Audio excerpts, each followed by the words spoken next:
I'm just going to smoke and then we'll get it started. Okay. Dory is clawing at my door because she's like, why is this door not open? Well, you trained her. Yeah, no, she's doomed forever to have doors wide open. You know, she's yelling. She's very pissed off right now. Hobbs really doesn't care. He'll find another place to put his head, but Dory doesn't like being said no to. Anyway. Is she the alpha female? Yeah, she's very much. Hobbs is kind of a hoe and a bitch, and she very much has the control that she's looking for as a cat. Oh my God. So, funny tidbit. I've started recording, but just to get the flow of things. Funny tidbit. I found out I didn't have enough milk last night. And there was nowhere where I could DoorDash milk from until 8 in the morning, and I didn't want to do that because I wanted to cook last night. So I ordered 4 McDoubles and 4 things of milk from McDonald's because each thing of milk is 8 ounces, and I only needed 3.5 cups of milk. So I DoorDashed the milk from McDonald's. So this is McDonald's milk that I made this with. So definitely a new recipe. Well, what you can do, Calvin, is take half and half. It's ultra pasteurized. It lasts about 3 months. And just get a couple of cartons of that and mix it half and half with water. That's what I made my pesto pasta with, half and half. Just mix it with water so it's milk, but it lasts forever because it's ultra pasteurized. I don't think that's the same thing, Mom, even though I know technically it is the same thing. It's kind of like, cutting it with this, but I don't agree with that. I don't agree with that at all. It is milk. That's what they do to make half and half. They just suck out, the machines suck out the milk, the water. So you're just adding it back to make milk. That's insane. Anyways, welcome to Dinner at Mezrec's. Hello, my name is Mezrec. Today, we're doing pesto pasta. Normally, we will be doing a childhood meal from the person that we are having on today, but the guest today is actually going to be my mother, so we're going to go back and do a childhood meal from my childhood, have a little conversation, and you guys are going to get to know me a little bit better. Hello, Sherry. How are you doing today? Sherry? Ooh, I'm fine. Fancy, yes. I wasn't sure. I was like, I don't know. Mom seemed vague, but... Well, it depends on if you have another mom here. I mean, no, luckily not. Unless she's here in spirit or something, but... So, I picked pesto pasta because A, I love it, and B, I've been trying to perfect the recipe my entire life. Lo and behold, still haven't gotten it quite right. There's literally instructions on the back of the packet, Mother, and I still haven't gotten it right. So, but before we talk about the meal, before we discuss a little bit of my childhood, how you doing? I'm doing great. Nothing else? Okay, you're doing great. My recovery is slow. I'm still not playing pickleball yet, but I work on it every day. It's a lot slower than I want it to be. For those of you who don't know, I had a major stroke about 10 months ago. And actually, my neurologist didn't think I was going to make it, but here I am. Ta-da! Cooking and doing housework, playing ping pong. Oh, so you are doing some hand-eye coordination. I did see that you were on the treadmill the other day also. Yep. And I have a rowing machine, and that kills me. And yeah, I can imagine. Ping pong is just fun. Ping pong is just fun. Does Larry kick in your ass, or? Oh, of course. He actually is too nice to me. I keep telling him, put him out of my reach, so I have to move. But with I still have fast hands.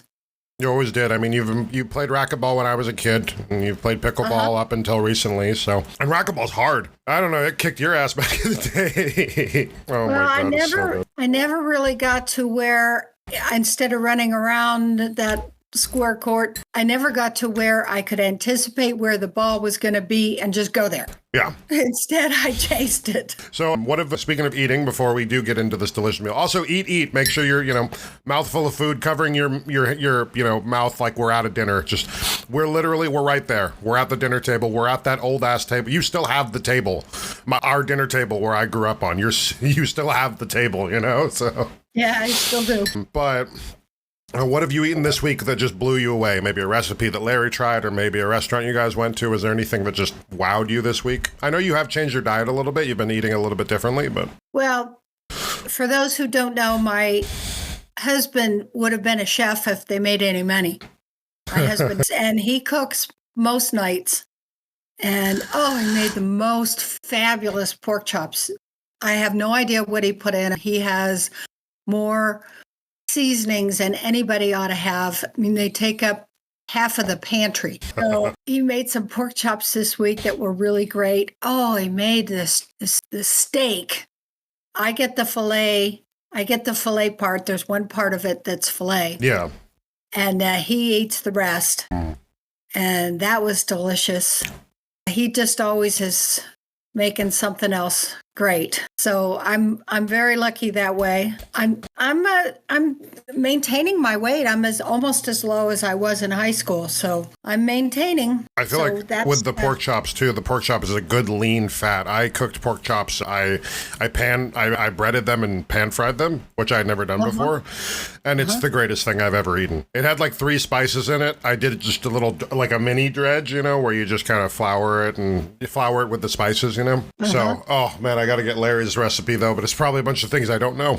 Well, he never makes the same thing twice. No. He never makes it the same twice. He's never going to. He'd have a hard time giving you that, I guess, incentive. Yeah. But but you're on your way. You're using spices that you think will go together, and it's turning out great. Yesterday I did an amazing thing because I'm mania. I made my crock-pot chicken. I did, because we have these packs of chickens, like 5 pounds of chicken for $5. It's just, crap chicken, but I'm just throwing it in the crock-pot anyways, But it was drumsticks, because it was either drums or boneless breast, which I was like, I don't want to infuse breast, you know what I mean? So I did the drumsticks, and I did half a cup of ketchup, half a cup of soy sauce. We didn't have any honey, so I used maple syrup, and then like a tablespoon of minced garlic as my mix, and I poured it over the thing, threw it in the crock pot. About 8 hours later, I came and stirred it around and got all the bones out and all the sinews and all that stuff. So we just had like a good pulled chicken, and Corey made some rice when he got home, and oh my God, it was so good. I'm telling everyone about it. It's a running joke that white men around 30, when they make their first crock pot, think they're the best chef in the world, They get the little white hat on and everything, so. We have several of those white hats. Do you need one? No. We have to play that out. We'll probably take a picture of me with the silly white hat for the channel if this keeps going, because it's almost a joke at how bad I am at cooking. As you've always said, I'm a competent cook, not a confident cook. So, because that's what you always told me you were. You're like, I'm not confident, I am competent. Well, it feeds you anyway. No, the food still works regardless whether it looks terrible or sometimes even if it tastes terrible. But what have you been watching? Have you been watching anything new? I've got a suggestion for you, a show that Ashley's been watching. The Miss Maisel or whatever that show is. Tony Shalhoub kills it in it. The main actress, and the short Jewish woman also, absolutely amazing. I think you'll love it. It's on the Prime, I think. I think it's on the Amazon Prime. Oh, that's great. I will look that up. I've been trying to get to Breaking Bad, but Larry doesn't like Breaking Bad. It's real, Mother. It's very real. And even the first couple episodes really set a precedent for how vicious it's going to be. It's a lot less bloody than you'd anticipate, but it's dark. It is a dark, dark show. I love it. I do wish you luck going through it, but it's dark, Mom. I think he was put off by the number of episodes. Mm-hmm. That's an average. I mean, even there, 6 seasons is an average. We watched 3 seasons of Outer Banks and loved it. You did like that? Oh, we loved Outer Banks. It was, it's relatively new. It started in 2020. Yeah, well, it's off now because it is relatively new. It's off until next year because of the writer's strike. Of course. It'll be back. It'll be back. It was a big hit. So you just finished Outer Banks. You've been trying to get through Breaking Bad, but Larry's not really feeling it. Larry's not feeling it. I've only watched a little bit of one. It's just so dark. It's too dark. I mean, even there, this is when I was going over to Kevin's house is when I started watching Breaking Bad.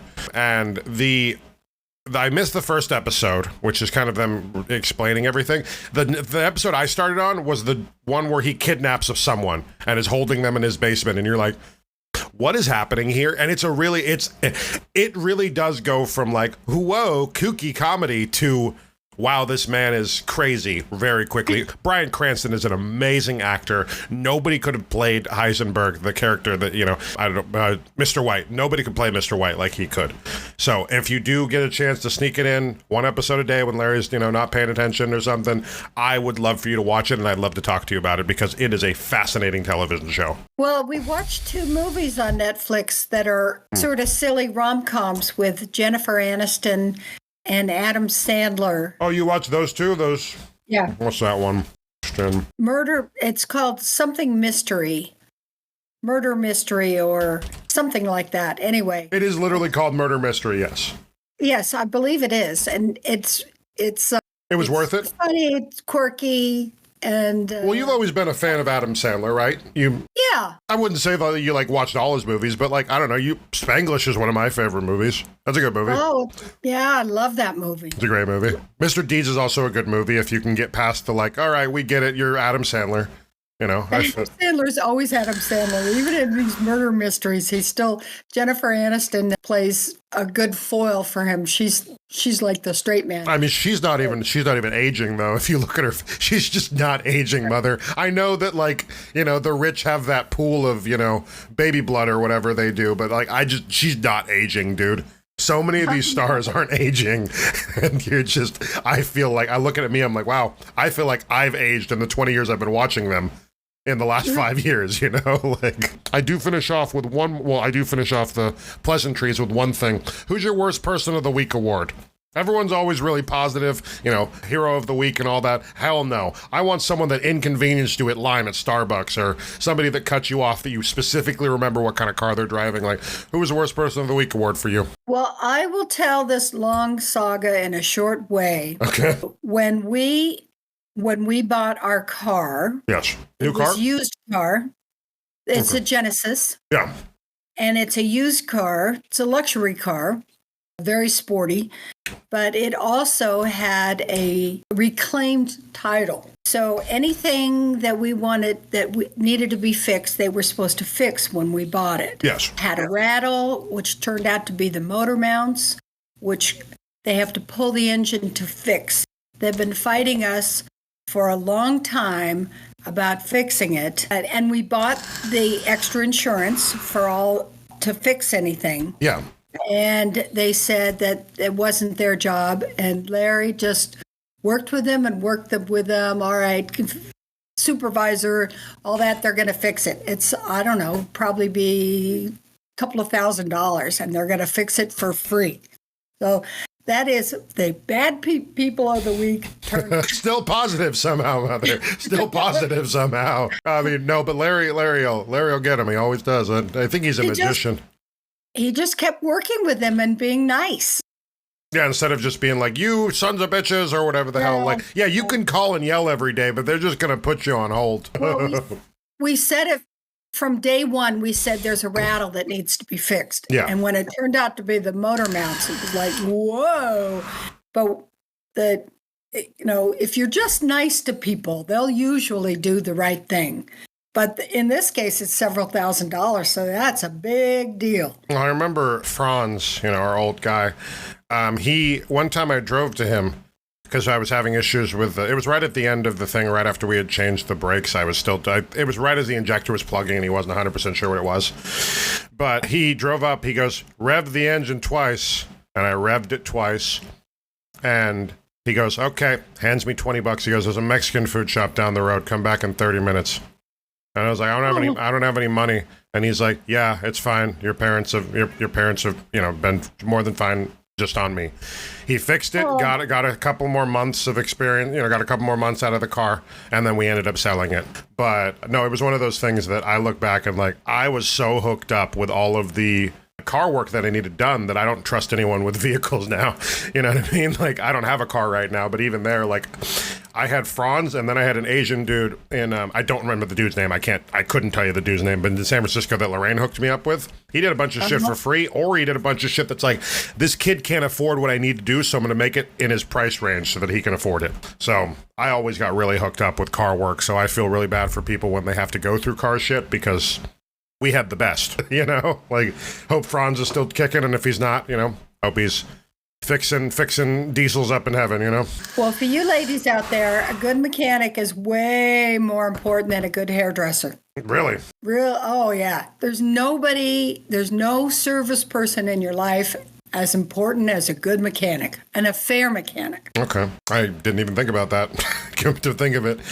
There's always those things you see on the Instagram and the YouTube and stuff where it's like, I bring my friend who knows nothing about cars so that they won't try to rip me off, even though I'm an ex-Formula One driver I'm an ex-Formula One driver, but I'm a woman. So they try to like, oh, well, you'll need like a blinker fluid and all that stuff. And if they just present it to the dude then presents every problem. And then they give the dude the answer, and then the girl goes, okay. And then, like, I was always that friend because I took auto mechanics in college. Huh. You took auto mechanics while you were doing nursing? No, before nursing, pre-nursing. I took auto mechanics, and it was one of the best classes in college that I took. We pulled engines, we did the normal things like, adjusted the valves and... You got your hands dirty, and you're like, I want to do this in a person now. Well, that allowed me to evaluate a mechanic's own merits by what he said. Right. The validity of his, especially because so many days you're trying to pull the wool over people's eyes because people are inherently dumb. You know what I mean? So a lot of times you can just say, yep, we're gonna get your triple manifold taken care of and get that backlash taken up toot sweet, when they're really just doing an oil change and charging you $3,000 for it, Right. Some of that BS. All right, pleasantries are done. I would like to say very happy and very excited you are here. This is the pesto dish. I've been snacking on it. I'm very hungover right now, so eating doesn't sound very good, but I'm munching. I'm really enjoying this. I made it, like I said, it's McDonald's milk that I ordered last night so that I could make this at 4 a.m. So it came out a little bit better than it normally has. I need something. I think I just need basil. I haven't had fresh basil for this for about 5 years. Because every time I'm going to make it, I completely forget about the basil.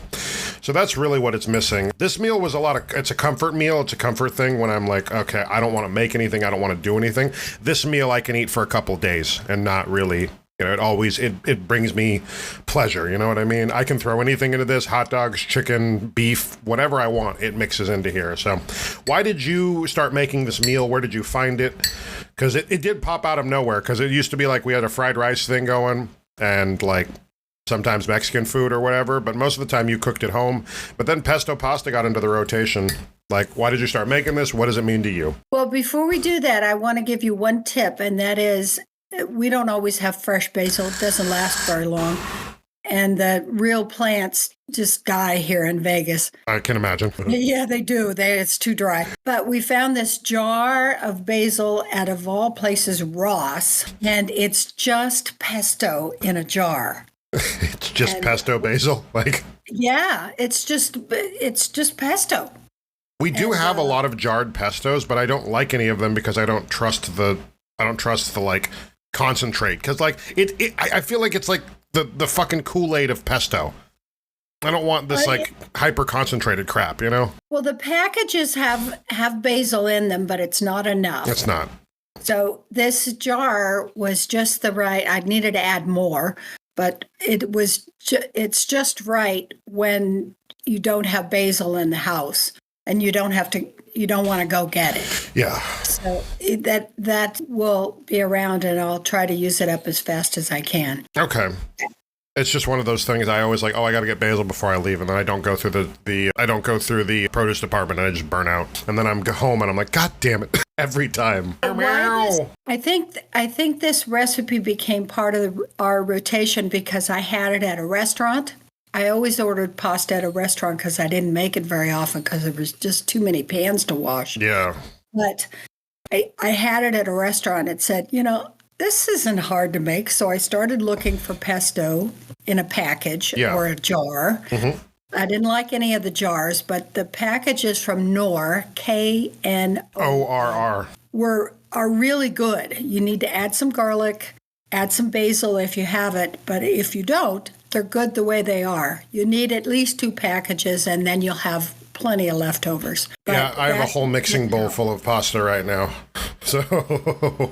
Yeah, a lot of things get into the mix by having it at a restaurant. Larry always says, "Oh, I can do this better," and he can, and he does. So if you order something at a restaurant and you really like it, find a way to make it for yourself at home, and you'll be a lot happier. It's really a lot easier for a real meal to make it at home than it is to go out, get dressed up, and wait in line and all that stuff. And it's less than half the price. I mean, any pesto dish I've ever ordered at a restaurant I'm looking at $40. It's pesto, you get a piece of dry fucking chicken with it or something, or they give you scallops and it's like, I don't know, I should have gotten the seafood salad or the seafood, Alfredo or something instead. There's this place, Mama Stortini's up here, Mom. Oh my God. It's like one step above Olive Garden, one step below like a decent restaurant. You know what I mean? Uh-huh. And they make this $45 seafood Alfredo that'll knock your socks off. They give you a whole piece of salmon with it. The sauce they give you has all of the seafood drippings in it. They give you 4 scallops. It's to die for. Corey and I get it once a year when we get our tax return. That's a good time to get it. It's so good. Yeah. No, yeah, we order like $120 worth of Uber Eats on that night and just chill and watch TV. It's awesome. Yeah, it's a good idea. It is. It makes celebratory meal. Yeah, makes you feel good. Yeah, they have a little countdown for getting married. They have a little countdown now. It's like 350 days. It's really fucking ominous. I just keep seeing a countdown go down day by day.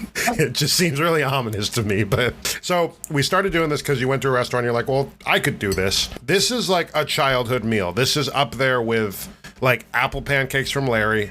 This is up there with every egg dish that I've ever, like, everyone's like, how do you eat so many eggs? I'm like, I don't know. My mom told me to eat them when I was a kid. Well, they're really healthy and they're easy. They're easy. I'm lazy. So, Dory, you're fine. You're absolutely fine. Go bug somebody else. So do you want to hear any childhood Calvin stories? I would love to. I would love to hear some stories, especially the ones you had written down. Well, let's start with the funniest. And then there's a couple that are poignant. All right. But the funniest was when you were in kindergarten. Calvin started kindergarten at 4 because he was already reading. I mean, reading books. So I'm smart. He's always been precocious. So he was in the reading circle sitting down, and you're supposed to be still and quiet. And he was wiggling.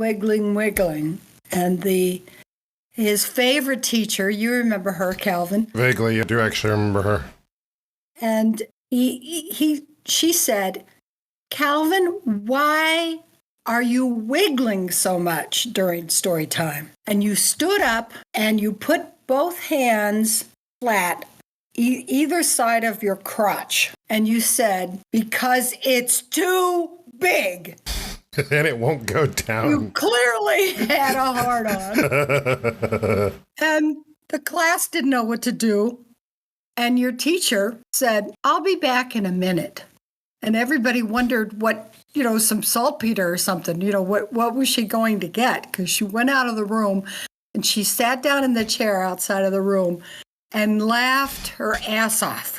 We had another woman come in and finish story time, if I remember correctly. Little blips of this, because I was very young, but I do remember this. When I came in to pick you up, she pulled me aside and told me the story, and there we were in the hall, because we didn't want the other kids to know how funny it was, and just laughed and laughed and laughed. And before I went inside to get you and she went back to the class, I managed to compose myself so that you wouldn't repeat this, because anytime you found something funny, you always repeated it forever. And we didn't want that to happen. Oh, yeah, I'm terrible about that. I still do that. I know. The first one was when you were 2, when you turned 2, and people asked you how old you were, you'd hold up one finger and say, I'm 2. And it always got a laugh. Always crushed. You used that for like the whole year. That's and funny. you were careful not to use it on the same old people. Oh yeah, you can't use the same jokes twice. God, I was a comedian as a youngin'. You were. So another story that is more poignant than funny was when our nanny lived in, and she had two grown daughters. Grown Aslan, I think, was 18. Oh yeah, this one, the Wendy story. And our nanny our nanny told us that her daughter Aslan was pregnant. She was 18, and she was pregnant by her roommate that was really a friend. Yeah. They just had a slip. He was in love with her. Yeah. But anyway, she couldn't live there anymore because he was trying to force her to marry him. And so she came to live with us for a short period of time only to decide what she was going to do and for a safe place, I guess. And it was clear, or was going to become clear, that she was pregnant. And I told Calvin that Aslan was going to come and stay with us and that she was pregnant. And Calvin thought about it for a minute and then said, Aslan can't be pregnant. She's not married. So for those of you who don't know, Calvin is adopted. And when he was little, like 2 and 3, I would read him the book about the egg and the sperm. It had this little sperm with this big... You had so many books like this that I remember that I tell people about. They're like, that's not real. I'm like, okay, well, whatever. Like group hallucination, I guess. Well, the sperm had the biggest grin on his face, eating grin. And so I said to you, well, Calvin, do you remember the egg and the sperm? And he said, the egg and the sperm? Sure. And I said, well, the egg and the sperm, they don't know if you're married. And there was a long pause. Are you just staring at me while I'm having these like crazy introspective things happen? Like, well, sure. I mean, I just be quiet and let you work it out because you always did. So there's a long pause, and then you say, of course, the egg and the sperm, they can't know. They don't know whether you're married or not. Oh, I get it. The egg and the sperm don't know. That's why you can't have sex before you get married, because the egg and the sperm, they don't know. And I swear, I wanted to take you to all the high schools in the county and tell the story that the egg and the sperm, they don't know whether you're married. Whether you're a sophomore in high school going to prom, they don't know. Where they don't know, and they don't know whether you have the resurces to take care of a child. They don't know if you have the time. Oh, they don't check your 401k holdings? Like, they don't... The egg and the sperm, they don't know. And that was about the most profound thing that there was one more poignant story, and this one completely blew me away. We would have our best conversations when we were driving in the car because there weren't any distractions. You couldn't run around. Yeah. There was just no distractions. There was no iPhones at this time, of course, so I was just sitting in the back seat just looking out at the window, like, what else am I going to do? Exactly. And so I would turn the radio off and we would have chats. And we were having a chat one day, and all of a sudden, out of nowhere, you said to me, I think you were 3, and you said, Mom, I know you love me more than Nanny Rosario does. And you had trained me at this point, Calvin, not to jump in and say, oh. Yeah, no fucking shit, kid. No, I would just say, really? And how do you know that I love you more than Nanny Rosario does? And you said, because Rosario never tells me no. Wow, I wish I had heard this 5 years ago in that relationship. Anyways. That's what you taught me, that kids at 3, they can't articulate this. They didn't speak like you did in 2 languages. But at 3, they know that it takes more love to say no than it does to say yes. True. And by the time they get to 4, then they're manipulative and me. So unless they tell you at 3, you're not going to hear it until they're in their 20s. Yeah, no.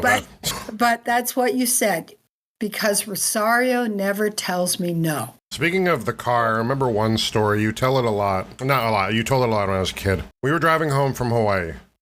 We had just gotten off the plane. We're at Garden View. You know, like right there. We're near our old house. You don't live there anymore. It's not doxing. We're right there. And you decided, turn green, and you just you didn't fall asleep, but you just took a moment. You're like, I guess I'll wait for a moment. And as you waited, 2 cars blared through through off El Camino Real, going like 80. And and I remember you telling me that. I have no idea why I didn't go when it turned green, but I saw the lights. I saw the lights coming down there, and it was like, I don't know, it was like the universe stepped in and said, don't go. I almost was like there was a hand on my shoulder that said, don't go. And that car, by the way, would have hit my side of the car. Yeah. And it was going about 65 miles an hour on a surface street. And it would have, that would have been terrible. That would have been it. Would have been back. Yeah. No, that would have been it. I had one of those in San Francisco. I was walking down the street. It's 3:30 in the morning. I got to go open up the gym, and I've got and I was intoxicated. I was smoking my blunt because that was how I used to wake up. And I remember like I dropped it or something, whatever, and I picked it up and relit it, and then I was just standing on the side of this like the side of the street, and I just I was about to step forward, and something pulled me backwards, not forward. I didn't fall forward. Something pulled me backwards, and I fell on my ass. And I was like, that's weird. And as I said weird, I was like, what? That was weird. A fucking car comes burning out of an alley going 60. Yeah. 3:30 in the morning. One of the, Lambo, Maserati, whatever. When somebody very rich doing a lot of cocaine, burned out of an alleyway. That was me. That was it. You know what I mean? That was it. Boom, gone. I think about that a lot. So, well, Calvin, does it ever cause you that knowledge? Does it ever cause you to take a pause sometimes when you don't know why and to listen to that voice or that hand? So I've talked to a lot of people about my religious views.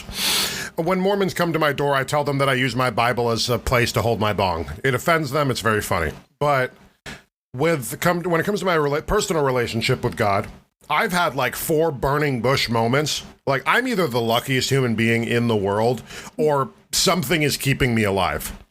Whether it be a space giant that makes sure we don't masturbate, or, the Vishnu, or, the Buddha, whatever it may be, something is keeping me alive. Because I know that I'm so stubborn that I'm waiting for an actual burning bush. I need a burning bush to be talking to me to feel like God is going to enter my life again. And I was talking to Corey, a different Corey, the other Corey, the religious one. I was talking to him about it, and he's like, you selfish why you, I'm like, hey, you told me that God loves me like all of his other children. He's like, not that much. You know what I mean?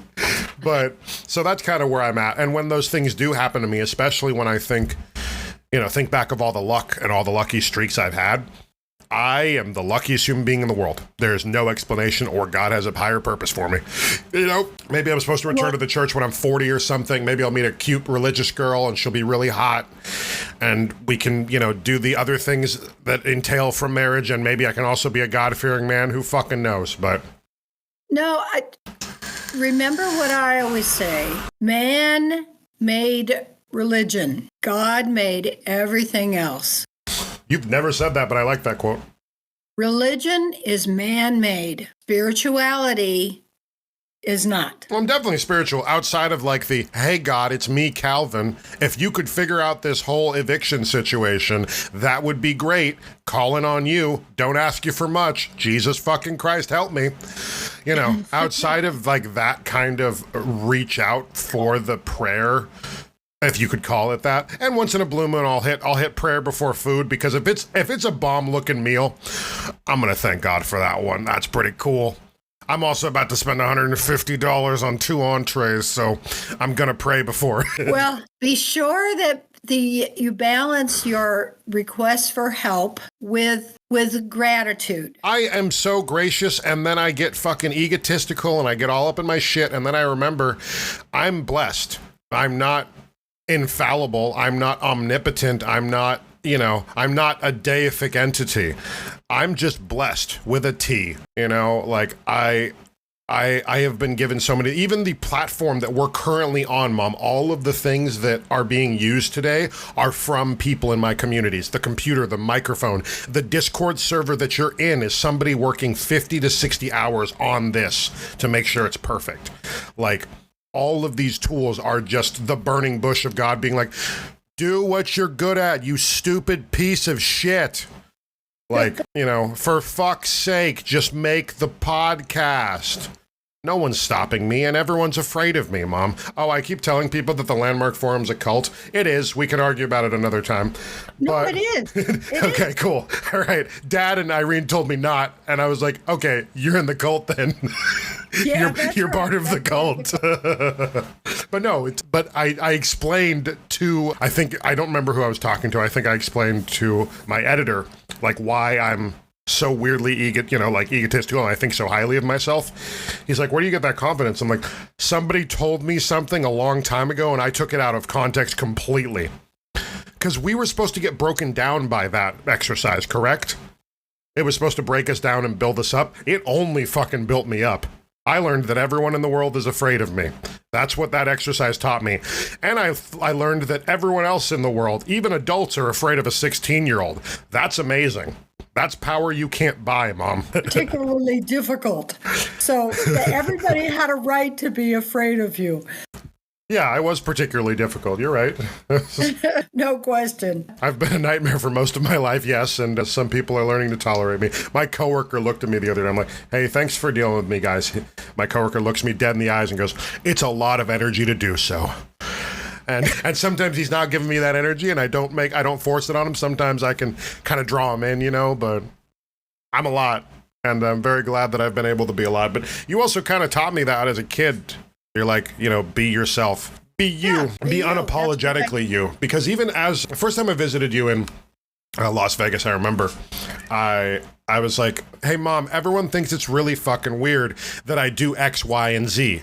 Like putting pasta and sauces into Ziplocs and all that stuff. And you looked at me directly in the eye and went, I don't care. And I was pissed for a moment. I was also drinking a bunch at that time. But I was angry because I was like, well, you have to care. And then I realized, oh my God, my mom's just been living my life for her entire life. Like, you've just been being you. That's who you are. You are exactly who you want to be. You.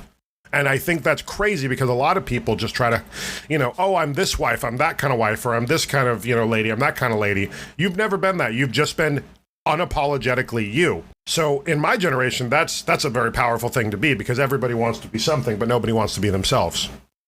Well, you just made my day. That's gonna stay with me forever. Well, and I'll remind myself of that. You're not just the nurse that was the head of the ER in another country. You're not the person that world traveled. You're not the lady that ran her own company at the age of 35. You're not just all of these things. You're not just businesswoman. You're not just wife. You're not just whatever. You've always been unapologetically you. Like, I strive. People like, well, your mom sounds crazy. I can't wait to meet your mom. I'm like, no, you guys will love her. But they're like, well, tell me a little bit about her. I'm like, what is there to tell? There's so many stories, you know what I mean? Even your life with Dad was fucking awesome, Like, we had a lot of fun. you had fun, and that's one of those things that, I've talked about this not at length with people, but my mom said, because my friends are going through divorces now because we're 30, so the person you married at 21 kind of sucks, you know what I mean? But Yeah. some of my friends are going through divorces right now, and I'm like, dude, like, did you have fun?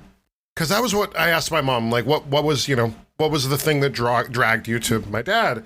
And you thought about it for a good 30 seconds, and you went, I was never bored. And I was thinking about that. I'm like, that's the basis of most of my relationships. Whether they burned out in a fiery flame or not, I don't think the person was ever bored. And I think sometimes that's not good. Sometimes you have to be bored. Sometimes you need to be bored. Well, if for me, a relationship that is boring just can't last.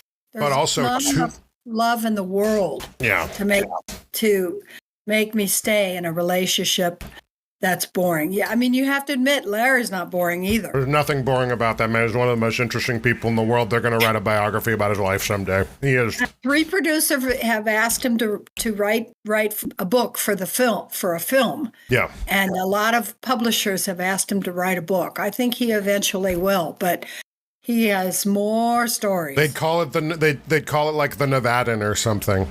And it would just be about him, his upbringing. Oh my God, that'll be amazing. I'll produce it in 5 years. We'll do it. It'll be fine. I'll have plenty of money, Mom. Don't worry.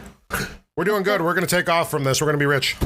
You're going to be rich and I'm going to be rich and nobody's going to have to worry. I'm going to take private jets to see you. I don't care about the environment. Fuck them. Well, the most important thing to me is that you're doing something to expand yourself rather than just vegging out. Yeah, no, I'm really done drinking and smoking a ton of weed. Still smoking a ton of weed and drinking, but in moderation. Like I talked to you yesterday, I've been drinking less beer.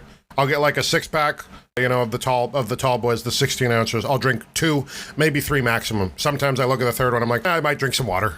Maybe I'll make myself a little bevy of something, but overall I've been doing a lot better with that, which gets my motivation up. But more importantly, I love talking. It's one of my favorite things to do.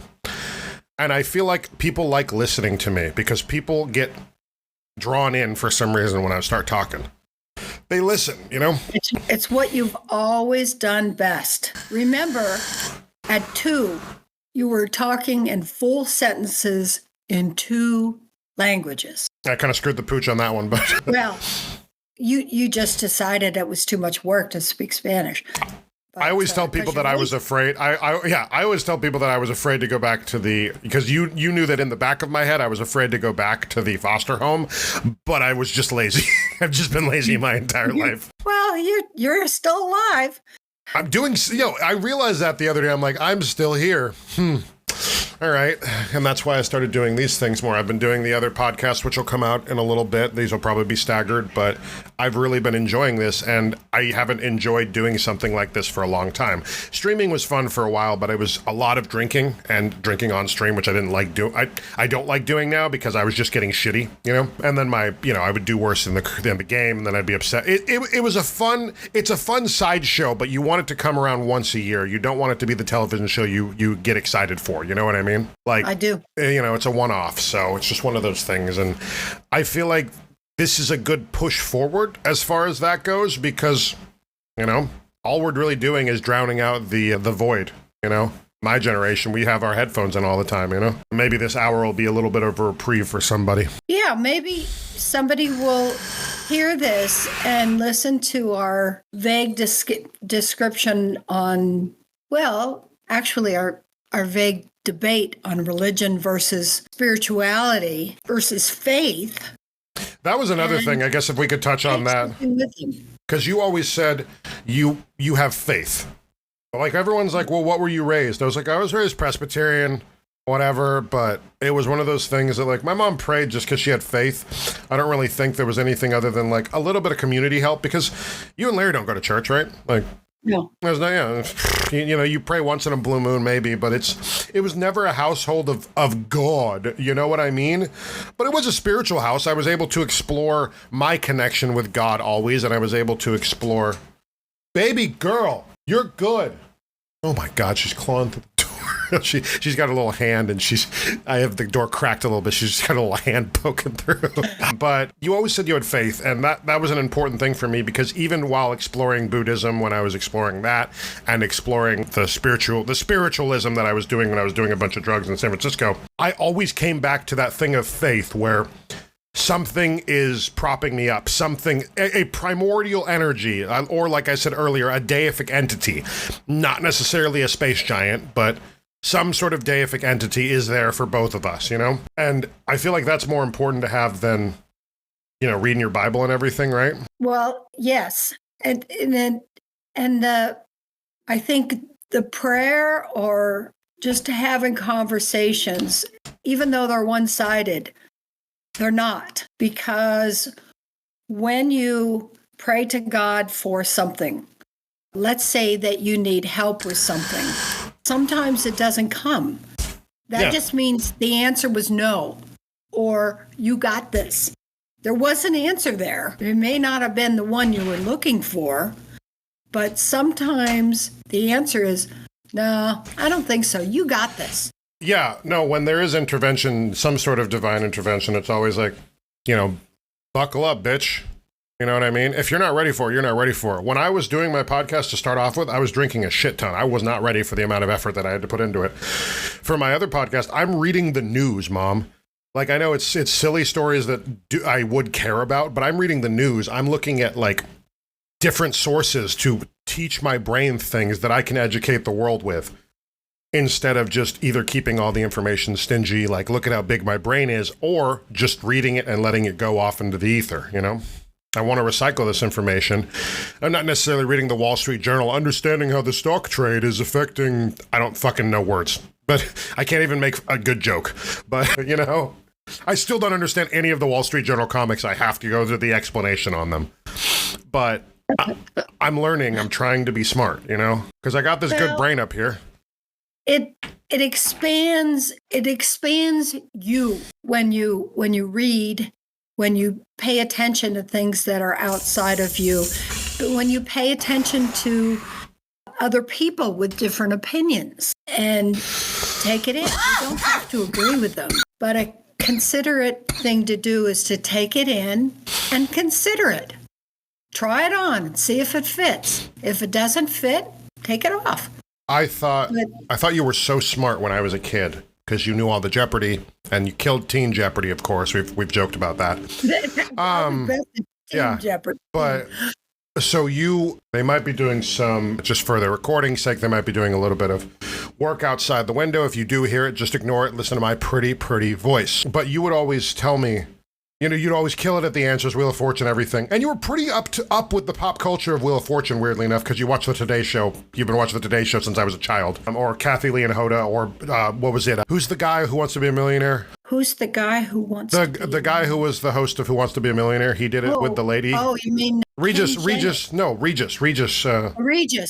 Kelly and Regis or whatever. You watch that. So you were pretty good with with the Wheel of Fortune stuff. But I always asked you, how did you know that? And you go, because I read, Calvin. Because I read. Because you'd always read the Time magazine front to back. You'd read the whole. And remember, I took the newspaper every day. Yeah, no, and you read the newspaper every day. No, you read everything back to front. You're a speed reader. I didn't ever learn that thing. I used to be okay at reading, but not speed reading. You burn books. Oh, your dad's really the speed reader. He can read really fast. Your dad's really smart too. Yeah, it's really annoying, isn't it? I know. You want to strangle the man, but God damn it if he isn't intelligent. But if you want to know the trick that Larry has, the skill, the talent, he can read something once or hear something once and remember it, sometimes forever. It's called eidetic memory. He can, what's it called? I will figure out, it's eidetic memory. Oh, it's EIDETIC. Eidetic memory is the ability to vividly recall an image you're exposed to, but only briefly. They can do this, I think it's just visually, but if you read something, that's the eidetic part. And then there's also a hearing. This is the hearing. I'll have to look up that word because he can pick up the phone and it'll be somebody that he hasn't talked to in 5 years. And he can pick up conversation right away without any prep, without anybody telling him what was discussed 5 years ago. He can remember it almost verbatim. The correct terminology is eidetic memory for visual triggers, and echoic memory is the sensory memory register specific to auditory information. This can refer to all sound-associated memory triggers or auditory stimuli. That's pretty fucking cool, echoic memory. And you found that Google? I just Googled it. I knew about eidetic memory because I'm a douchey, pedantic snob and like using big words. Always have been a douchey, pedantic snob ever since I found out that the word pedantic exists. Yeah, I was sorry that I think I gave you that word. You ruined me by when people say like, "Oh, I seen that." You shivered, like visibly, like you would be grossed out by that person talking. So I developed with that, and then on top of that, you spoke 2 languages pretty fluently, and you always had the right word when you were speaking the language, or you wouldn't use the word. You would use a precise word for a precise situation. Dad did the same thing.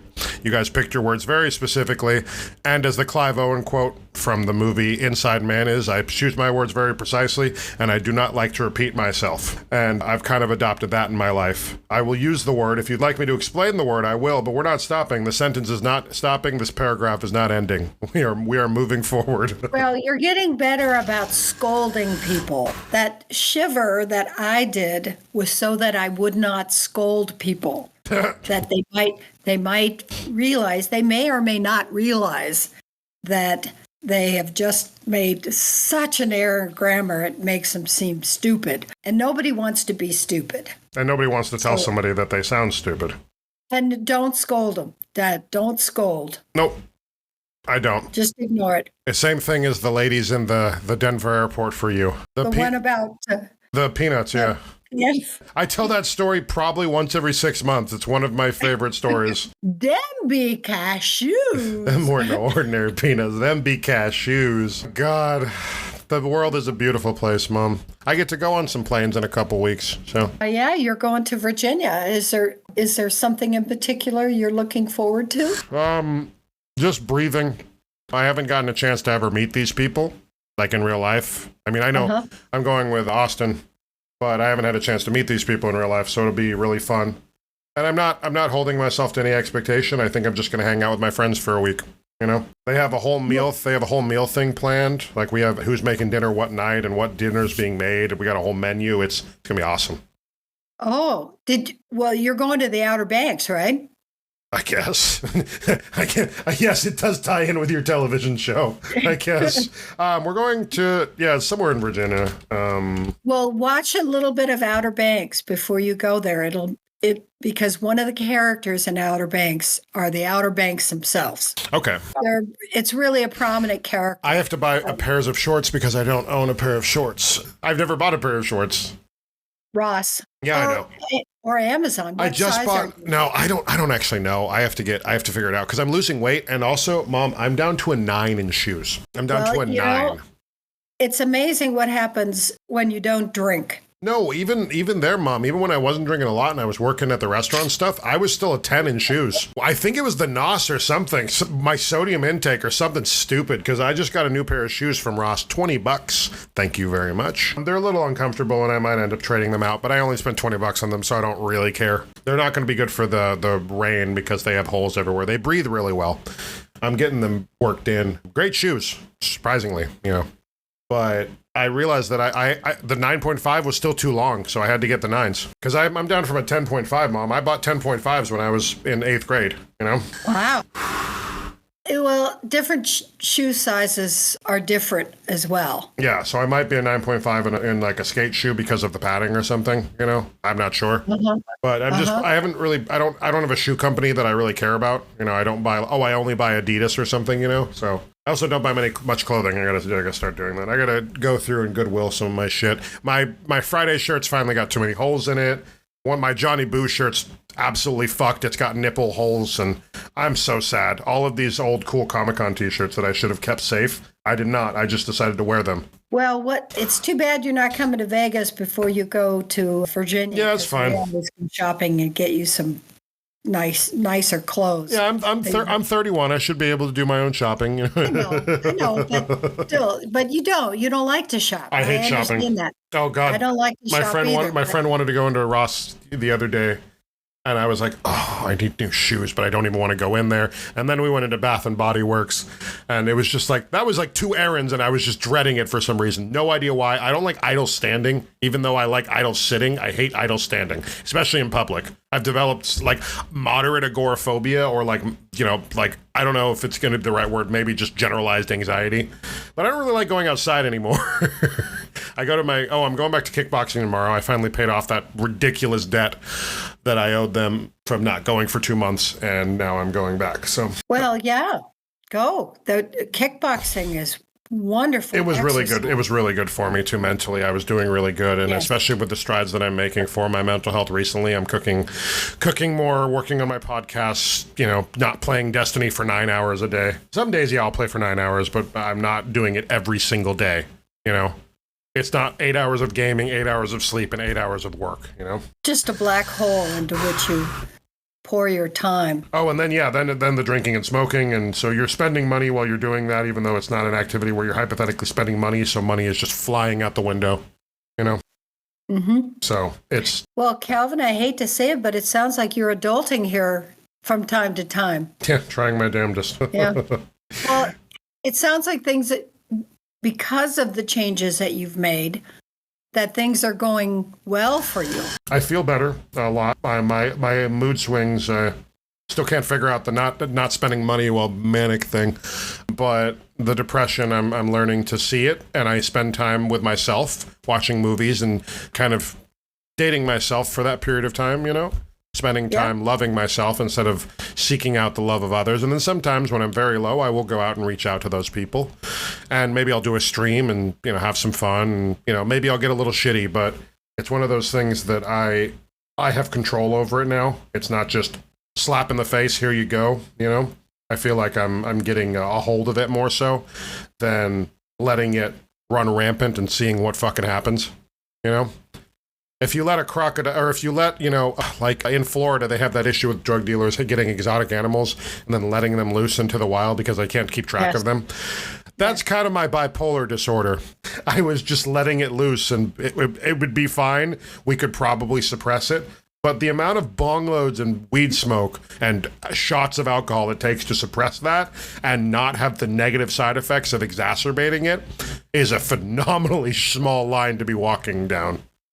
So, you know. Well, I should write down some of the great words you've said today, like exacerbate. That's a great word. That's funny. It sounds like masturbate, but it's actually a really good pedantic. It's a 10-letter word, bro. Yeah, but it's not. It's very specific. It's a word that would take a lot of words to say to mean the same thing. In other words, it's so precise and so specific that it is a useful word. I use it all the time. Pedantic is a word that means you're using words when big words when smaller words will do. I feel like exacerbate is a big word. It is a big word, but smaller words won't necessarily mean the same thing. Well, I guess you could say gets worse. But that doesn't encompass what I'm saying, because getting worse is not... Exacerbates is an exponential explosion of things happening. I feel like when you're exacerbating a situation, you're not just harassing or poking a bear. You just fucking threw a beehive at a bear and you're now poking the bear to see how angry it can get. That's now, exacerbating. See how many words it took you to explain what exacerbate means? That means that exacerbate is a useful word. When it takes you that many words to explain precisely what a big word means, then it's useful. It's not just being a show-off. It's useful. That's a good word. Because I do find myself sometimes being pedantic, but it's not. I'm picking the correct word for what I'm feeling. Sometimes I don't know what the word means, and I've been using it so long that nobody knows, but I do look them up once in a while. I'm like, am I using this word correctly? And they go, no, you're not, because some of my coworkers are very intelligent. And I look it up. I'm like, I meant this word. They went, yep. How long have I been saying that? I don't know, 2 years? Oh, okay. Thank you. Who says that, Corey? No, my coworkers. your coworkers. Yeah, there so were. they know when you're just using big words Yeah, when I'm trying to, either impress someone or I'm really trying to get my point across. Okay. Well, getting your point across is a good reason to impress somebody, not so much, because usually that'll backfire on you. Yeah, I've been using big words with a couple of my friends that have moved away, and they're like, Calvin, I don't think that's the right word. And I'm like, no, it is. It's definitely the right word. And then I'll Google it and I'll be like, well, fuck me. I've been using the word litigious, and I did not realize that litigious does not just mean detail oriented. No. Litigious means lawsuit. Well, yes, but I just thought litigious meant diligent. I didn't think it meant unreasonably prone to go to law to settle disputes, concerned with lawsuits or litigation, suitable to become the subject of a lawsuit. I just did not realize the context in which I heard it in was such a joke context when they were saying it seriously that I didn't understand what it meant at all, and I've been using it for years since.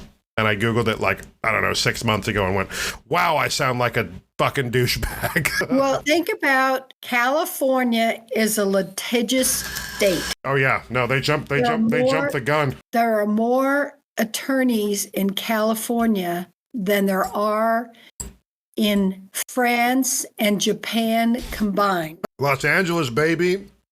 San Diego, baby. This pesto is still really good. And craziest thing, I think the best thing that Larry ever made for me as far as pesto goes, because he hates pesto. You remember that cold pesto over hot noodles? Uh-huh. It was like a caprese salad. Oh my God, it was so good. I've never been able to replicate that either. Oh, he has a new salad that is kind of like a caprese salad in that it has mozzarella, but it's fresh mozzarella. So Ooh. it's like spongy. It has basil and mozzarella and lettuce and spinach and peaches, fresh peaches. No, peaches is the secret ingredient. That and well, it has all those ingredients, but peaches is the big. Is what sets this salad apart? That and the fresh mozzarella. What dressing do you guys use? Larry just makes a vinaigrette. Oh, for sure. I don't know how to make a vinaigrette. Oh, well, if you don't know how to make a vinaigrette, just go get a package and mix it with oil and vinegar, and it has all the spices in the package. 3 parts of oil to 1 part vinegar whisked into an emulsion. Yeah, but you got to add this. Gotta add some good spices. Salt, and pepper, herbs, shallots. That's what they say. And I like mustard in mine. Some Dijon mustard, and that helps emulsify it. That helps emulsify it too. Yeah, I'm looking at this. It's the sunshine salad dressing and then strawberry arugula salad, which would be the same profile as a peach kind of thing. I don't like arugula though. It's bitter. But the strawberries hell is sweet. A strawberry arugula salad sounds bomb as hell. Think about the sweetness of fresh strawberries, a little bit of strawberry puree in the vinaigrette. Ooh, now we're getting fancy. Now we got pinkies up, Mom. Corey and Ashley have been making a caprese salad. I haven't been eating it because they make it fresh and they eat it together. But Corey's doing the fresh mozzarella. We have like 19 different types of cheese in the fucking fridge. Good. That means that he's a good cook. No, it's all spice. He's got a fucking whole cabinet of spices, like one of the entire shelves is all full of spices.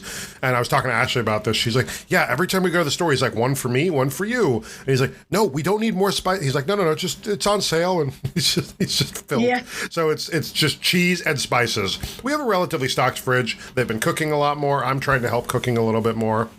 So this has been very good. Well, as long as you clean up the dishes, you'll always be invited to dinner. Yeah, right. No, 100%. I do that at other friends' houses, and they're surprised when I'm doing it. I'm like, no, just let me clear it off. And they're like, no, it'll be fine. I'm like, nope, we're not letting this cake on. We're not letting this cake on. You see all the things your mother has taught you. Yeah. Well, even there, back to a story of when I was a kid, I remember everyone was always so interested that I would pick up my plate and wash it off and put it in the dishwasher. Everyone was blown away by the fact that you taught the gremlin how to do this. And you're like, yeah, he listens. He picks up his plate. He puts it away. Like, I don't know. That was always kind of something that I prided myself on. And even, especially because I haven't had a dishwasher that worked, in 10 years. This is the first dishwasher I've had that's worked. So I've been hand washing everything. So I'm neurotic about keeping up on dishes. They're a lot harder to wash, as you know, if you let them set. But remember that you did your laundry too. Yeah, I still do that. It's so funny. Everyone's always talking about like, oh, I do my boyfriend or my husband's laundry. He doesn't appreciate it, leaves shit everywhere. And I'm like, I don't think any of my significant others have ever done my laundry. I think the San Francisco girl might have, but I don't think anyone's ever done my laundry outside of my parents. You know, I really appreciate it when my laundry's done, but I'm like missing something in that. So if my wife does my laundry, I'm gonna lose my shit. I'll clean up. I'll fucking cook it. What are we talking about? Dude, my underwear's in the drawer and I don't have to look for it. Dude, this is awesome. It's not in a pile on my bed that I have to pick through at 9:30 at night. I'm still working on being the full adult that I can be. Well, you are taking care of yourself, and you have for a long time. Well, it's just been me. Sometimes better than others. Yeah, I mean, not even boo-hoo, but it's just been me for a while. I've been single for about 7 years now, 6 years. So It's just kind of been me. And I have a lot of love. I have love everywhere, and I have a lot of good people in my life. But it's just one of those things, you know. No one's looking out for me. So there are people looking out for me, but like there's no like I don't have my partner, you know. Right. But I do have love. I have love everywhere. I'm, like I said at the beginning, I'm the most blessed person in the world. I'm either the luckiest human being or I'm the most blessed, or God has a plan for me, you know? Well, when you become the partner to attract the partner that you deserve, she will come. Yeah, it's super lonely, Mom. Send some hoes my way, all right? What are we doing? What are we doing, Mom? Don't need a partner. Well, just need some some hoes. Like, remember that you were in a place and still are, but you're mostly climbed out of that place where you required a woman who had brains and tolerance and sweet. And could hit the bong and blah, blah, blah, blah, blah. Well, but a lot of things that you required, but you didn't have your shit together. So you didn't have, when you found that woman, you didn't have the things that she needed to offer to her. Yeah, and there is the argument of what do you bring to the table, and that is a common conversation that a lot of people in our generation have, because you don't want some loser. But I'm not a loser. The fact that I don't have a car has been a choice more so than anything, and that's really one of the major problems I have. I'm not too good with money, but I'm decent with money. I've kept the same job for quite a long time. 6, almost 7 years. Like, so I feel like I have a lot to bring to the table, but I'm 30 now. I'm not 21, selling drugs running around San Francisco. Nothing. That child had nothing to offer any woman. He was terrible. He was a warm bed sometimes, I just looking back at that, I'm like, I wouldn't have dated that guy either. But yeah. And it's not even boo-hoo. It's just I wouldn't have dated that guy. That guy was a schmuck. That guy didn't deserve shit, Well, you didn't deserve the kind of women that you were attracted to. Yeah. You could have, you did deserve a loser because you were acting like a loser. Yeah. But you didn't deserve the kind of woman that you would be attracted to because you're not attracted to losers. Yeah, right. I'm a winner. But since you don't have any projects that you're working on, is there any organizations you'd like to shout out or anything that you're supporting that you would like people to support? No, I think that Toastmasters is a good idea for anybody. I think it will help you not only to public speak, but to consider other points of views. And it's a lot of fun. And you said there's Zoom meetings all over the world for this, or all over the country? They're all over the world. Oh, all over the world. Okay. I thought about joining one Toastmasters in San Diego that does only Zoom, but they just keep shrinking. And I've decided if I'm going to join a Toastmasters, it should be here in Las Vegas. Yeah. So, but Toastmasters is a great organization that expands your horizons. All right. Well, if you have any interest in any sort of public speaking, even just promoting yourself more so and having a little bit less anxiety when you're talking to the average everyday human being in sales or whether you're on the phone, whatever job you're doing, check out Toastmasters. My mom has been doing it for the last, 10 years, give or take? Yeah, I did. Yeah, 12 years probably now. Yeah, so last 12 years. And I have read some of the speeches she's written about me. I know I'm humble and I love them. She's killing it, and I know that it can help you guys. So if you're looking for that, Google Toastmasters, like the thing you put bread on, but, toast like cheers, and get yourself into a Zoom class. I'm pretty sure it's free. You can donate what you need, right? Maybe you have to. No, it's not free, but it does expand your social network a lot. How much is it per month or per year? It depends on the Toastmasters that you join. All right, we're doing Toastmasters itself is $40 for 6 months. Oh, that's less than a cup of coffee. They always say that's less than a fucking avocado toast, little egg on top.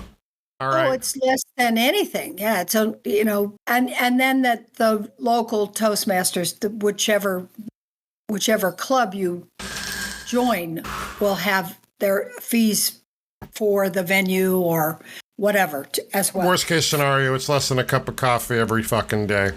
Yes, it's less than bus fare. It's going to help you. It's going to propel you in whatever business or mode or interest you have right now. We're in the world of talking. We're in the world of communication. We're trying to up that communication, make your life easier. Couple bucks a month, call it a day. Meet all these new people, expand that social circle. Thank you, Mom. Thank you, Sherry, for coming and stopping by. It was very appreciated. I'll hang on to my login because I'll join you some other time. No, of course. We're gonna keep it going. We'll try to do it. Every 6 months we'll check in with Mom or something. Especially when this starts hitting the ground running, Mom. We're gonna be on schedule. We're gonna have producers. We're gonna have all this stuff. I'm gonna cut the recording. I love you. And thank you, everyone, for sitting down and having dinner with us. Talk to you later. All right.